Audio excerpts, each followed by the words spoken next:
दोस्तों आज फिर एक नई कहानी में आपका स्वागत है। तो दोस्तों वीडियो को लाइक और चैनल को सब्सक्राइब जरूर कर दीजिए। तो चलिए शुरू करते हैं। जो हमारे राज्य के नागरिकों को परेशान कर रहा है और उन्हें लूट रहा है, मंत्री ने पहरा बहुत सख्त करवाया दिया और चोर को ढूंढने के लिए सिपाहियों को भेजा, लेकिन बहुत ढूंढने पर भी चोर का पता नहीं चला।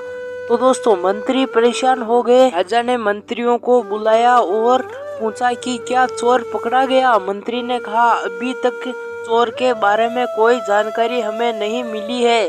कुछ दिनों बाद नागरिकों राजा के पास पहुंचे और उन्हें शिकायत की कि राजा जी, हमारे घर में भी रोज चोरियां हो रही है। धीरे धीरे सभी लोग परेशान हो गए। चोरी करने वाला चोर बिल्कुल भी नहीं पकड़ा जा रहा था। फिर राजा ने मंत्री को बुलाया और कहा कि 2 दिन के अंदर अंदर चोर को पकड़ लो, नहीं तो सभी को सजा मिलेगी।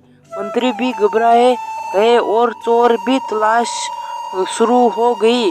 फिर पूरे नागरिकों को सिपाहियों का एक जाल सा बिछा दिया, जिसमें भी चोर कभी नहीं पकड़ा। अब चोर नहीं पकड़ा नहीं जा सका तो राज्य में एक ऐलान किया गया कि अगर चोर खुद अपने आप राजा के सामने आता है तो उसे कोई भी सजा नहीं मिलेगी, और अगर वह पकड़ा गया तो फिर सजा सुनाई जाएगी। और अगले दिन उस दरबार में चोर आया और कहा कि मैं ही चोर हूँ। तब राजा ने कहा कि तुम इतनी सफाई से चोरी करते हो कि किसी से कोई भी तुम्हें नहीं पकड़ पाए, इसलिए अगर मैं तुम्हें बहुत सारा धन दूं तो तुम्हें चोरी करना छोड़ना होगा।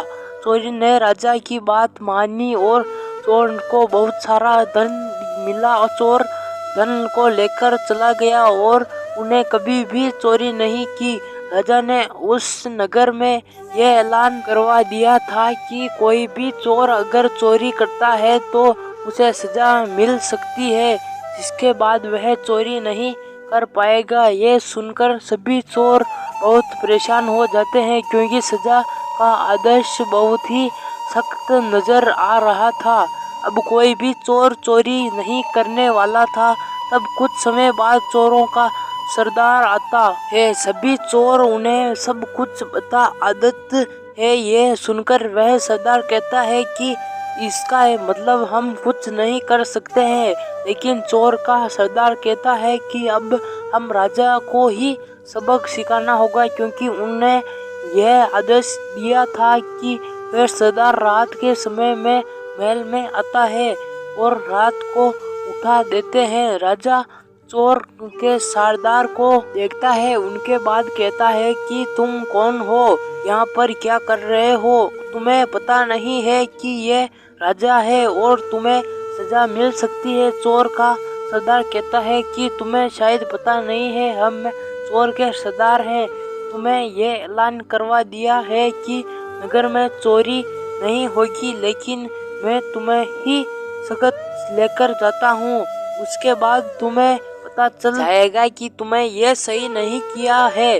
राजा बहुत डर गए थे, क्योंकि वह किसी को नहीं बुला सकते थे। उनके बाद राजा कहता है कि तुम्हें क्या चाहिए, तुम लोगों को क्या परेशान कर रहे हो? सरदार कहता है कि मैं परेशान नहीं करता हूँ, मुझे तो थोड़ा धन चाहिए, जिसके बाद मैं वह ऐसे चला जाता हूँ। राजा ने कहा कि तुम यह काम छोड़ सकते हो, अगर तुम ऐसा करते हो तो मैं तुम्हें नौकरी दे सकता हूँ। उसके बाद सरदार कहता है कि यह तो मेरे लिए काम है, मेरी साथी क्या हो सकता है, वह सभी तो मेरे भरोसे रहते हैं।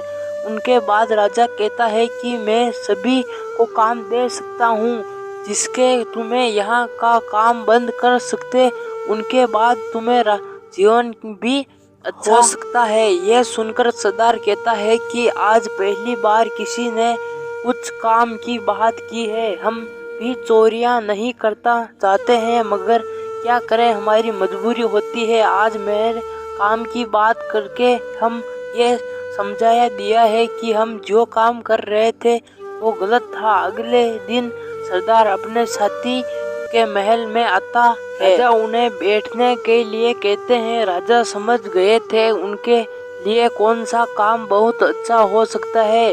वह उन्हें दूसरे राज्य में जाकर जानकारी लाने का काम देते हैं, जिसके उन्हें काम भी मिल जाएगा और साथ ही साथ राजा को जानकारी भी मिल जाएगी।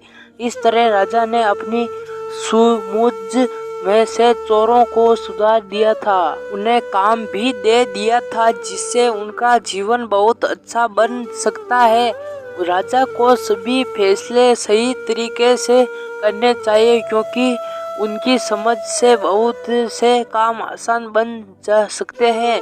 अगर आपको ये कहानी पसंद आई है तो इस कहानी को शेयर करें और नीचे एक कमेंट करके ज़रूर बताएं कि ये कहानी आपको कैसी लगी। तो दोस्तों चैनल को भी सब्सक्राइब जरूर कर ले। हम मिलते हैं किसी नई कहानी में, तब तक के लिए जय हिंद जय भारत।